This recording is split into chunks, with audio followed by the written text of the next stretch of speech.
సోమవారం రోజున కష్టాలు తీరిపోవాలి అంటే ఈ చిన్న పనిని చేసి చూడండి.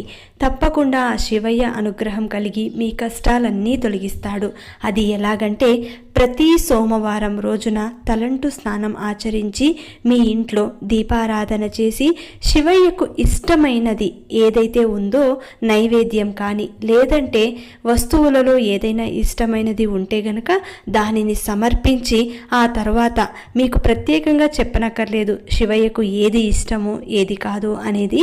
మీరు మీ ఇష్టం కొద్దీ మీకు నచ్చినది మీకు అందుబాటులో ఉన్నది సమర్పించండి. తప్పకుండా ఆ భగవంతుడు స్వీకరిస్తారు.